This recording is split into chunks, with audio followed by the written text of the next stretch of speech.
Please subscribe our official channel Kumasi Official and don't forget to press the bell icon, like, comments and share our videos.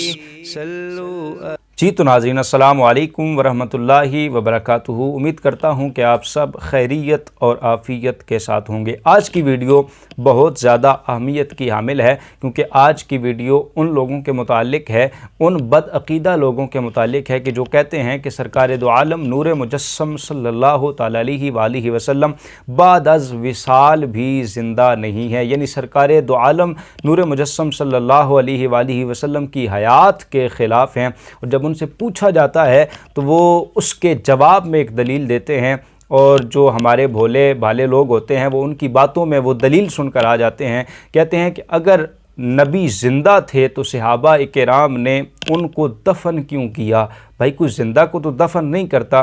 तो जब वो ये दलील देते हैं तो इसके जवाब में जो हमारे भोले भाले लोग होते हैं, जो मासूम से लोग होते हैं, वो उनकी बातों में जो है वो जल्द आ जाते हैं। तो मैं इंतहाई इख्तिसार के साथ जो है वो इसका जवाब अर्ज़ करता हूँ। सबसे पहले कुरान से एक दलील समाअत फरमा लीजिए कि खालिक कायनात ने अपनी लारैब बेऐब किताब के अंदर इरशाद फरमाया कि जो शहीद हैं वो ज़िंदा हैं, बल्कि तुम शऊर नहीं रखते। उन्हें मुर्दा ना कहो बल्कि वो ज़िंदा हैं, और तुम उस चीज़ का शऊर नहीं रखते, तुम उसकी तह तक पहुँच नहीं सकते, तुम उस बात को जान नहीं सकते। उनकी ज़िंदगी है लेकिन तुम उस बात का शऊर नहीं रखते। तो अब अगर मैं सवाल करूं कि कुरान की नस कह रही है कि शहीद ज़िंदा है, तो आजकल हर बंदा शहीदों को दफन करता है कि नहीं करता?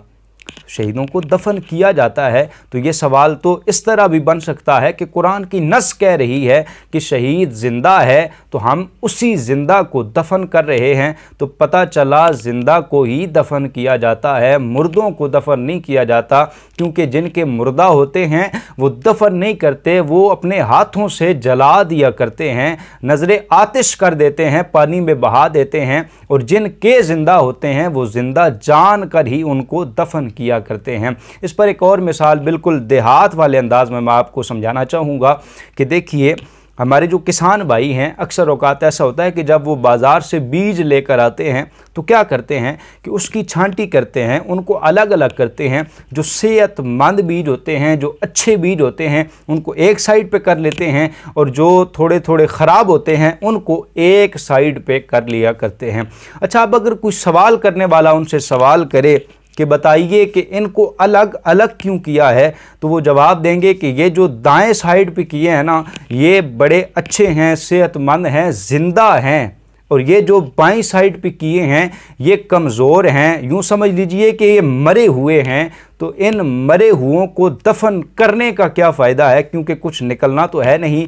पता चला जो चीज़ मर जाती है उसको दफन नहीं किया जाता। अच्छा, फिर उनसे सवाल कीजिए कि ये जो एक साइड पे किए हैं, ये तंदुरुस्त, ये तवाना, ये अच्छे, इनको क्यों दफन करना है? तो वो कहेंगे कि ये ज़िंदा हैं, ये सेहतमंद हैं, इनको दफन करेंगे तो इंशाअल्लाह कुछ दिनों के बाद जो है ये पौधा बनकर ज़मीन का सीना चीर कर जो है वो बाहर निकल आएंगे। तो साबित होता है कि एक किसान की, और अगर देहात की भी बात की जाए तो वहाँ पर भी लोगों का यही अकीदा है कि जो ज़िंदा होती है चीज़ उसी को दफन किया जाता है, जो मुर्दा होती है उसको दफन नहीं किया जाता। आप मिसाल ले लीजिए तारीख़ से कि जो पुरानी कौमें थीं, जो पुराने लोग थे, वो क्या करते थे कि जो कीमती चीज़ें हुआ करती थीं, जो सोने और जवाहिरात पर मुश्तमिल होती थीं, तो वो उनको ज़मीन में दबा दिया करते थे। ज़मीन से सोने की देग वगैरह निकलना तो ये इस बात की अलामत है कि कीमती चीज़ों को ज़मीन में दबा दिया जाता था,